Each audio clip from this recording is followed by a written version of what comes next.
Vista जी, अभी तक फिर एक बार मैं ये जानना चाहता हूं, आपके एंटीसिपेशन के हिसाब से चीजें जा रही हैं? 110 पर आ गई है, आगे बढ़ गई थी ट्रेंड्स में भारतीय जनता पार्टी, फिर पीछे आ गई। देखिए, एक चीज मैं आपको बताना चाहता हूँ।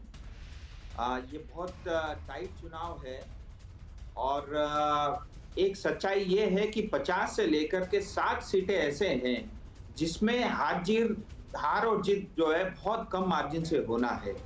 इसीलिए जब तक 50% प्लस राउंड नहीं हो जाते, तब तक मुझे लगता है ये सब आंकड़े अभी सत्य नहीं हैं। मुझे लगता है थोड़ा 1 डेढ़ घंटा और वेट करना चाहिए, उसके बाद जो है तथ्य हमारे बीच आएंगे, ऐसा मुझे लगता है।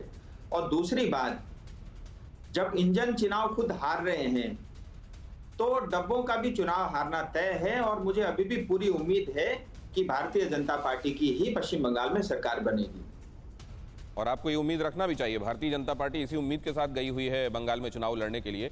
लेकिन क्या ये उम्मीद आखिरकार परवान भी चढ़ेगी? यहाँ आप देखिए 171, ये जो गैप है ये वाइडन होता जा रहा है। अब 171 पर तृणमूल कांग्रेस दिखाई दे रही है, भारतीय जनता पार्टी 110 पर दिखाई दे रही है। लेफ्ट फिर से एक सीट पर बढ़ा, 6 तक पहुंच गया था, 4 पर आया, अब 5 पर है, अदर्स 2। ये क्या जो कह रहे हैं राजीव विस्ता जी कि अभी 1 डेढ़ घंटे इंतजार कीजिए, तब मानिएगा कि ये जो ट्रेंड्स में आपको चीजें दिखाई दे रही हैं वो कंसोलिडेट होने लगी हैं, वो अब निर्णायक होने लगी हैं? क्या ऐसा ही है या अब चीजें स्पष्ट होने की तरफ बढ़ चली हैं? रामकृपाल जी,